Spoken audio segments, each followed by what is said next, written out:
नाजरीन, अस्सलाम वालेकुम। क्या हाल चाल है?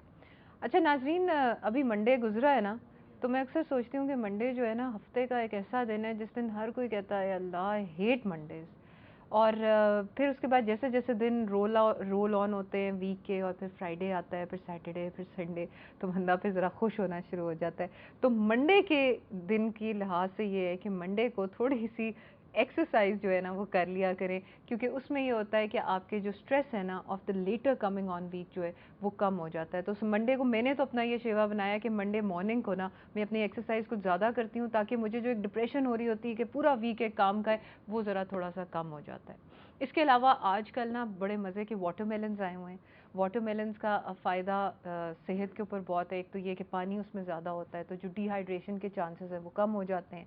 इसके अलावा फल is good for the body, ये आपको पहले ही पता है। और तीसरी चीज़ ये है कि जो वाटरमेलन का जूस है ना, आप उसको भी इस्तेमाल कर सकते हैं। सो अपने जूसर्स को हमेशा घर में एक्टिव रखा करें, एक अपनी हर्बल टीज़ को और एक जूसर्स को एक्टिव रहने चाहिए। आपके किचन काउंटर पे होना चाहिए कि जब आपका दिल चाहे आप उसको वो करके दें। प्लस ये कि वाटरमेलन जूस बच्चों को भी पिलाएं। इसकी अफादियत ठंडी होती है, और गर्मियों के दिनों में of course it produces a cooling effect on your body. और अल्लाह ताला ने सवाए आम के यही कोशिश की हुई है कि जितने फल गर्मियों में आए उनकी ठंडी तासीर होती है।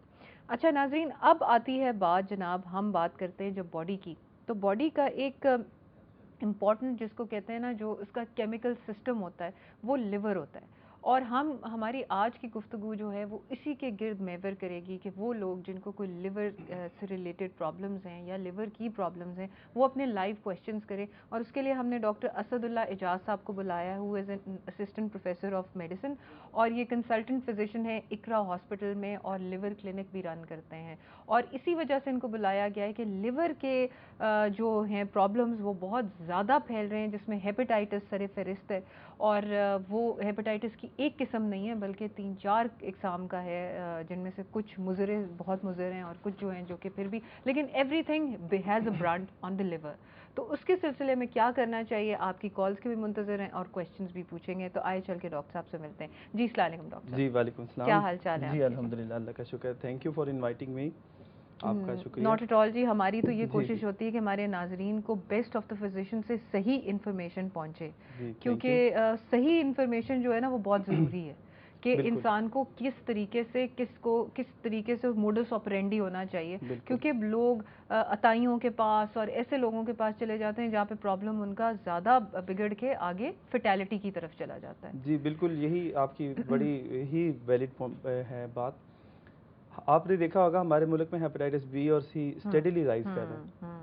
प्रीवियसली अगर हमारे पास हॉस्पिटल वार्ड्स में 25% पेशेंट हेपेटाइटिस सी के होते थे, हम्म। तब हमारे पास नियरली 50% पेशेंट जो हैं वो हेपेटाइटिस बी सी रिलेटेड होते हैं। मतलब इतना इतना बढ़ता जा बढ़ रहा है चुका है। इसका। इसकी एक रीज़न ये भी है कि हेपेटाइटिस बी और सी का ना नेचुरल हिस्ट्री उनकी इस तरीके से है कि अगर किसी को आज हेपेटाइटिस बी या सी हो जाए, मोस्ट कॉमन सी है, अगर पाकिस्तान में जिस तरह मतलब किसी पेशेंट को आज हेपेटाइटिस बी या सी हो, उसका ये होगा कि उसको इमीडिएटली कोई सिम्टम नहीं आते।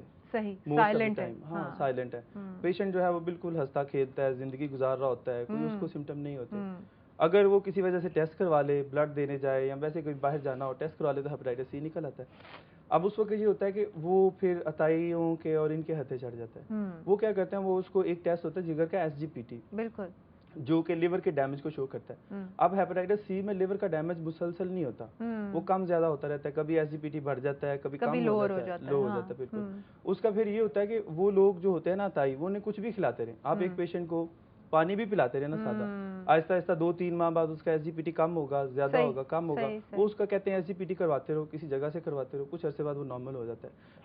पेशेंट को एक फॉल्स सेंस ऑफ सिक्योरिटी मिलती है, वो समझ समय बिल्कुल ठीक हो गया। अमूमन यही कहा जाता है कि जी हमने फलाने हकीम की दवाई ली या होम्योपैथिक दवाई ली, कोई जो कि पेटेंट नहीं होगी, क्योंकि बिल्कुल। हर जगह हकीम और होम्योपैथिक में भी इलाज होगा, लेकिन हाँ अताइयों हाँ के पास जब ये जाते हैं बिल्कुल और फिर कहते हैं कि जी हमारे तो बिल्कुल नॉर्मलाइज हो गए टेस्ट। नॉर्मलाइज हो गए। वो नॉर्मल तो हो जाता है SGPT, हाँ, लेकिन वो अगर कुछ ना भी करते तो नॉर्मल हो जाता। हाँ। और क्योंकि वो अप एंड डाउन होता रहता है सबका, वो पेशेंट मुतमईन हो जाता है, उसके 5-7 साल 10 साल और गुजारता है। क्योंकि हेपेटाइटिस बी में अगर आज हो तो इमीडिएटली कुछ नहीं होता।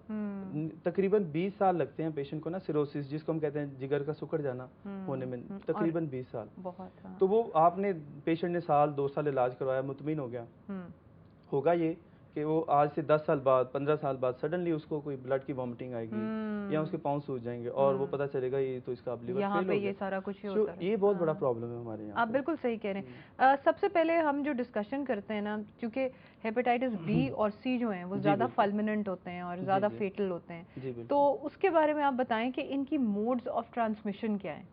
हेपेटाइटिस बी और सी में थोड़ा फर्क है ट्रांसमिशन में कि ये कैसे एक से दूसरे को फैलते हैं।